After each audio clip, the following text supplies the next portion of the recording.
101 Dalmatians. Puppy Trouble. "We won't be gone long," Pongo told Perdita.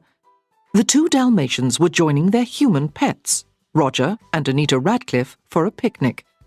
It was a beautiful summer day in London, and Pongo couldn't wait to get to the park. "I'm not sure we should leave the puppies," said Perdita.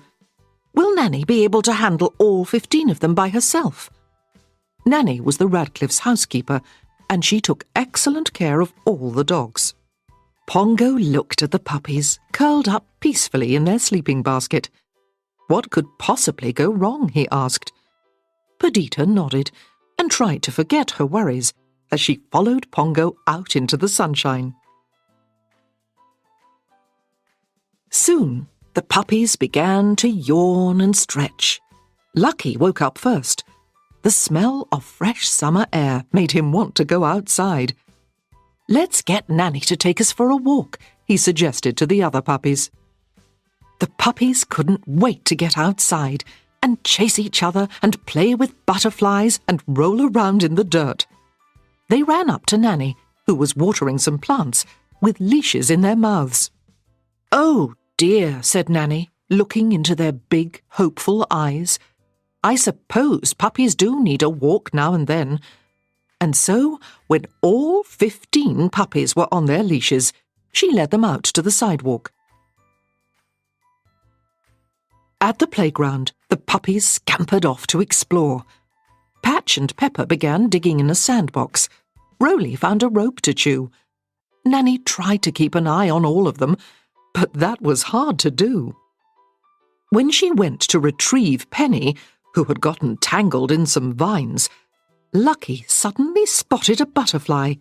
He tried to pounce on it, but it flew off toward a slide. Lucky chased it up some steps. Then the butterfly flew to a wall. Lucky jumped up and landed right by it, but the next instant it was gone. "Look at me," Lucky called happily. "I'm taller than everyone else." But his brothers and sisters were too busy playing to hear him and see him jump over the wall. The next thing Lucky knew, he landed on the back of a fire truck speeding down the road. The truck's sirens blared and Lucky barked. "I'm a real fire dog." Lucky enjoyed the ride, but he was glad when the fire truck stopped next to a big tree. There was a kitten stuck high in the branches, and a firefighter had to climb up to rescue it. Lucky hopped down from the truck to run back to the playground. "A puppy!" someone exclaimed. It was a little girl pushing a doll carriage. She scooped Lucky up. "You'll be my new dolly," she told him. She put a bonnet on Lucky's head and plopped him into the carriage. "Grrr!" Lucky growled. He didn't like being a doll, and besides, he wanted to get back to his family. Suddenly, the girl stopped. "A button!" she cried, bending over, and Lucky saw his chance. He jumped out of the carriage and took off. At the end of the block, he heard barking. His brothers and sisters were close. Lucky raced across the street. Honk! A car swerved and drove through a puddle, splashing mud all over him. But Lucky kept running and running until he reached the playground at last. Nanny was at the park fence, trying to count all the puppies, but they kept running around.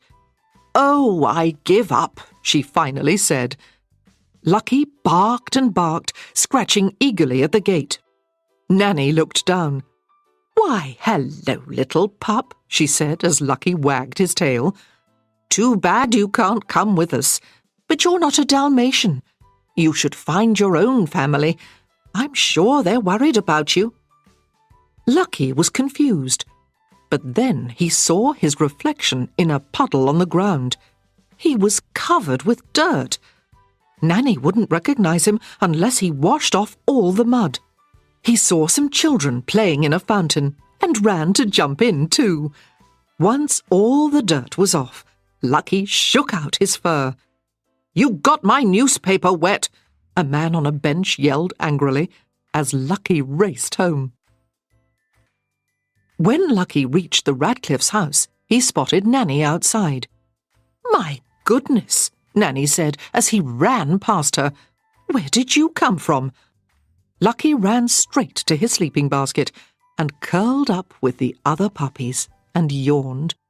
When Pongo and Perdita came home, they found Lucky nestled in the basket, sound asleep. "You see," Pongo whispered to Perdita, "I told you nothing would go wrong."